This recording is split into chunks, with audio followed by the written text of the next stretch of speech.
A fleet of boats once worked this coast, their days aren't close to done.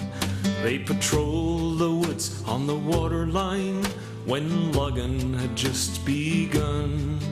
They sailed the way to every bluff and bay, from the Charlottes to Howe Sound,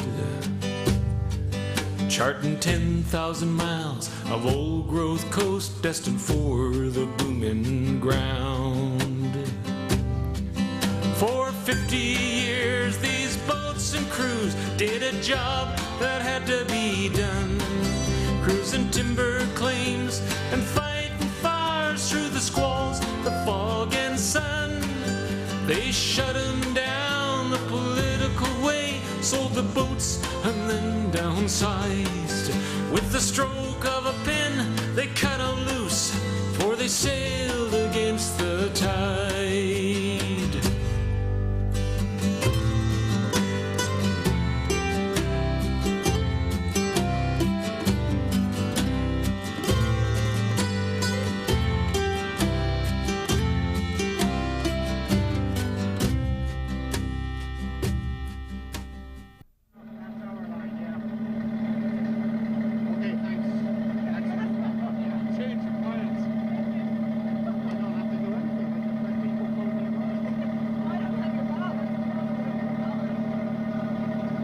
Bye, everyone. Taylor, Mike. Might see you later, Jack.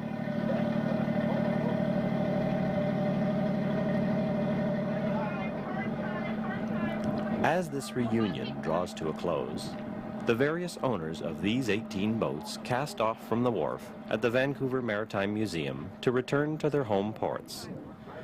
These vessels were once part of a large forestry fleet that patrolled the BC coast. They've gathered this July 1st weekend to welcome aboard both the public and the forest rangers and their families who had lived on and worked these boats.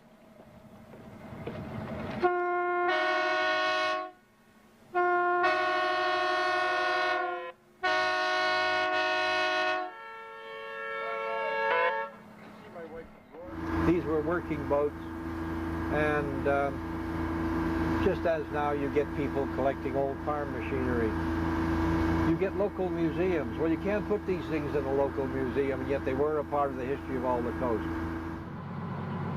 From the early 1900s until the mid-50s, the Provincial Forestry Department assembled a fleet of boats to patrol BC's 15,000 miles of coastal forests. Hundreds of remote logging camps sprang up along this coast, and the boats provided access for firefighting, timber cruising, tree planting, and logging inspections. Well, basically the boat was the station. Yeah. Up in Tassus. I did all my mapping and had a typewriter parked up the front there, and he'd try and get the keys as the boat rolled. Yeah, the tide's taking me, so it'll be a couple of minutes.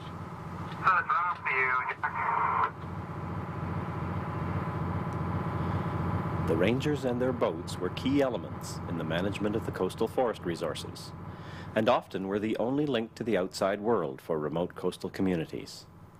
But changes in technology, coupled with the increasing costs of boat maintenance, brought about the termination of the fleet, and the Forestry Department began to sell off the boats in 1974.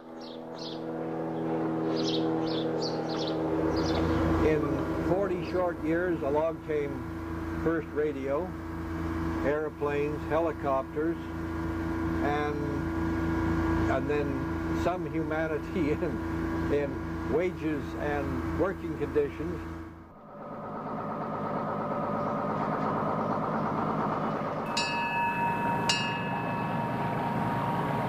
Only a few dozen of these old wooden boats remain of a fleet that once numbered almost 200 vessels. Auctioned off to the highest bidder, the boats were dispersed into private hands to serve their days as yachts, liveaboards, and workboats. The publication of Michael Coney's book, Forest Ranger Ahoy, kindled an interest in the history of the forestry fleet, and in 1992 some of the owners organized the first ex-forestry vessel rendezvous at Pender Harbor.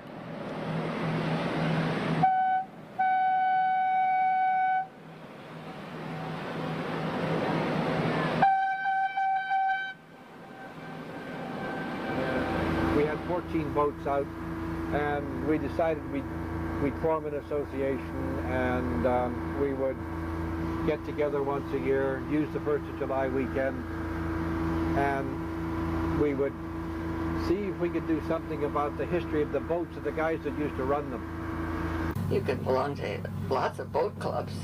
You could have your boat in any power boat club you wanted, where they party all the time and life is now. But these boats, life was in the past.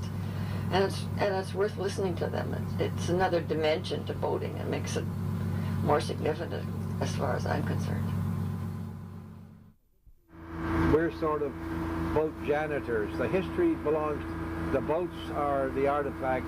The people who have the history are the people who ran it and lived under pretty ridiculous conditions. Many of the boats were stationed year-round at remote locations along the coast.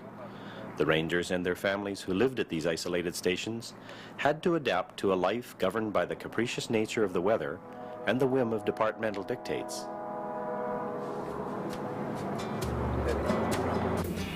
So we go to town once, twice